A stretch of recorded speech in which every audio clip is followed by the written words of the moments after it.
Welcome back to another episode of Rock Boys Football. Bold predictions for this Arkansas program heading into 2024. Some of my favorite episodes to do where, as college football fans, we all have these hot takes heading into 2024. Now we all get the opportunity to call our shot a little bit heading into 2024. I would love to hear from you guys in terms of players or position groups that you are believing in. Throw your bold predictions in the comments section. If y'all do enjoy the content, consider subscribing to the channel. For the Arkansas fans, whether we're talking breakout players, our top 10 players, the amount of support you guys have continued to show to the boys, it truly does mean a lot. If y'all do enjoy the content, consider subscribing to the channel. And without further ado, let's get into this. I want to start with the quarterback position. I think one of the more fascinating quarterbacks, not only in the SEC, but in the country, Taylen Green, coming over from Boise State. We've talked a lot about Taylen Green. Now, you go back to the spring game. I mean, you saw Taylen Green look about as good as I've seen Taylen Green play as a college football quarterback. My bold prediction, Taylen Green going for a total of 3,500 yards. You split that up between rushing and passing. I think he gets to around 3,500 yards, which would be a phenomenal season. Now, a couple of things that really excite me about Taylen Green, I think purely from a physical trait standpoint, you're not going to see many quarterbacks that have more talent than Taylen Green in the SEC, right? At 6'6", 230 pounds, he is a phenomenal athlete and a little bit of a different athlete than KJ Jefferson. KJ Jefferson was a little bit of a Mack truck. That's not necessarily going to be the most explosive runner, but he was an effective runner because of his size. Taylen Green, although he's a big body at 6'6", 230, he's a little bit more dynamic when he has the football in space and he's making people miss. And when he gets some open green, there's not a lot of guys that are going to catch him from behind. So I think there's a lot of explosiveness that he can bring with his legs to this Arkansas offense. Then you talk about the arm talent and say, the kid's got a howitzer. And I think the big question for Bobby Petrino, this Arkansas offense, is can we get Taylen Green to be a little bit more consistent in the 2024 season, where you go back to the Boise State film, you see some plays, whether it's athletically, whether it's with his arm, that make your jaw drop, for lack of better terms, but then you see a lot of plays that make you scratch your head.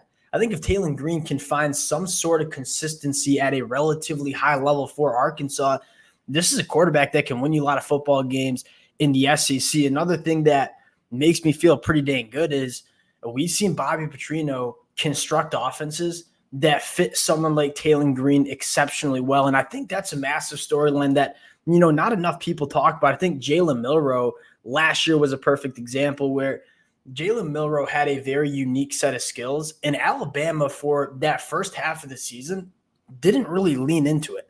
Once they started to lean into it and kind of design the offense to best fit Jalen Milroe, that's when you saw him play his best football. Bobby Petrino is about as good as it gets in terms of designing an offense that fits a guy like Taylen Green. So I think that certainly excites me. And then you look at the offensive line, I think they made the changes that they needed to. We're going to talk about that in just a sec. Then you look at the pass catchers around him.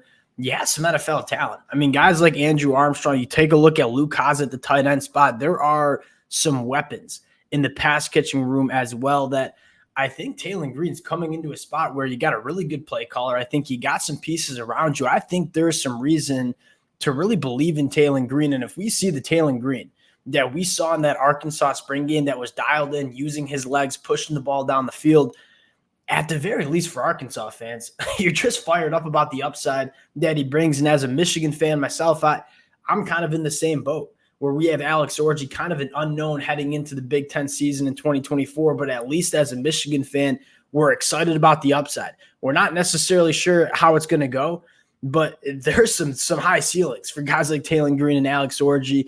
Going to my number 2 bold prediction, a top 50 rushing attack for Arkansas.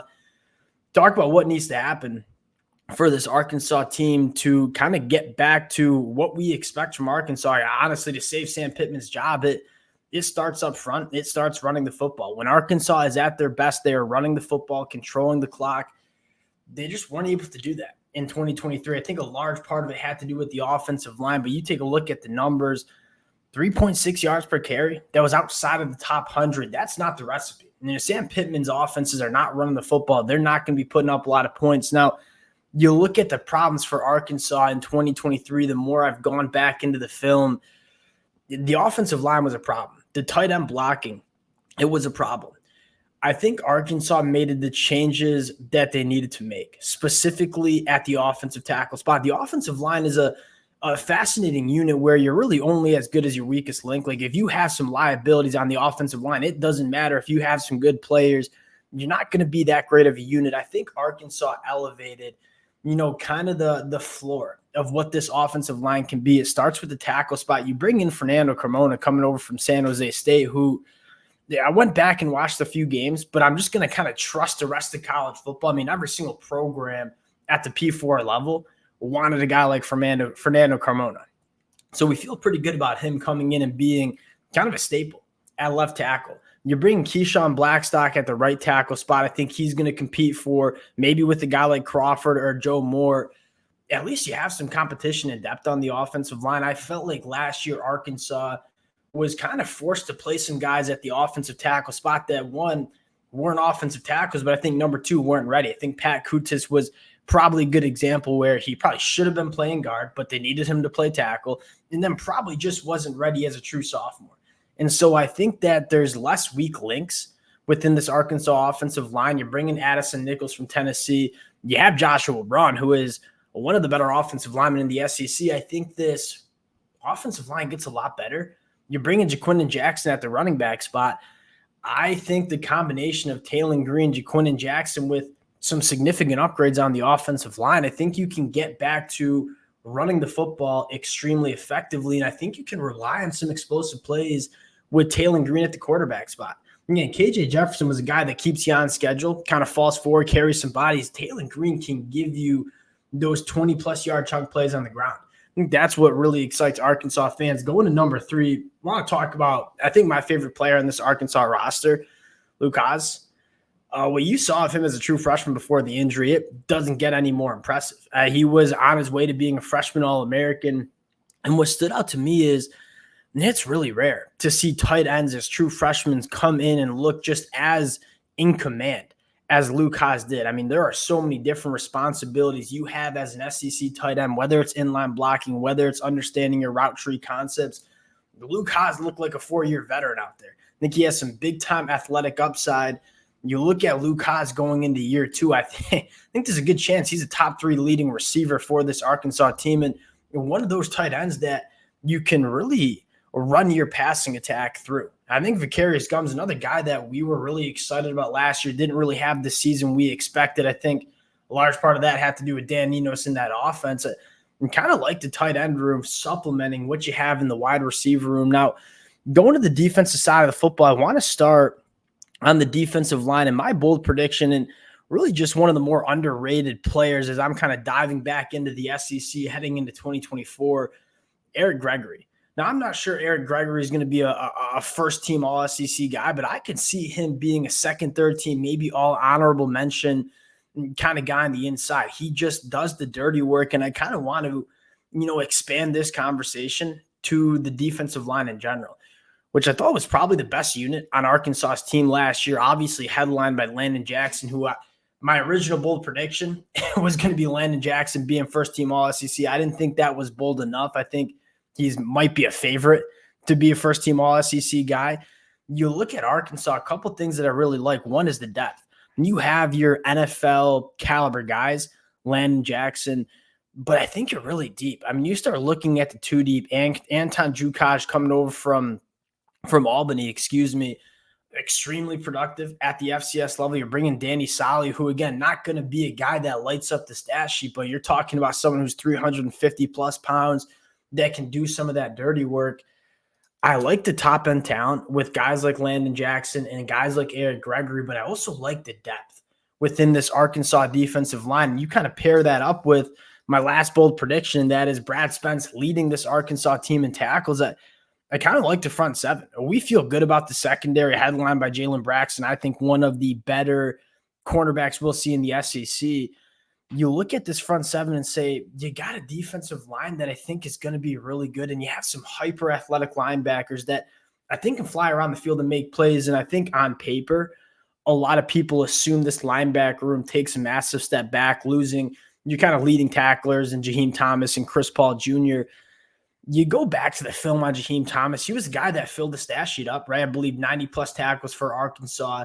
That led the team.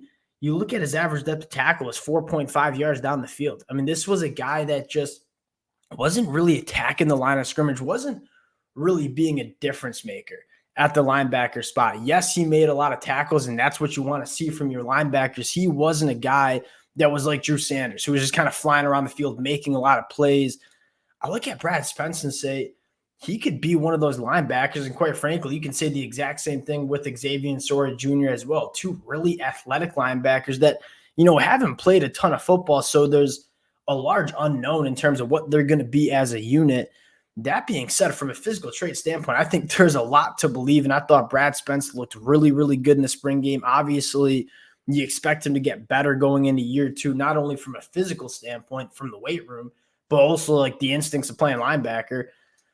I'm kind of excited about what Arkansas's linebacker room can be. And then you bring in some guys through the transfer portal that have played some football and you kind of know what they are. And so I look at this Arkansas defense and say, I kind of believe in what the front seven can be. I like the secondary. Then you look at the offense and say, okay, we have some question marks about Taylor Green, Bobby Petrino, but there's some upside there. I think this Arkansas team's fascinating heading into 2024. We're going to talk a lot more about this program. Wanted to give you guys some of my bold predictions. Would love to hear from you guys in the comment section, some of your bold predictions, players that I might be sleeping on. I always learn a ton from you guys in the comment section. Appreciate y'all, and we'll talk to you guys later. Peace.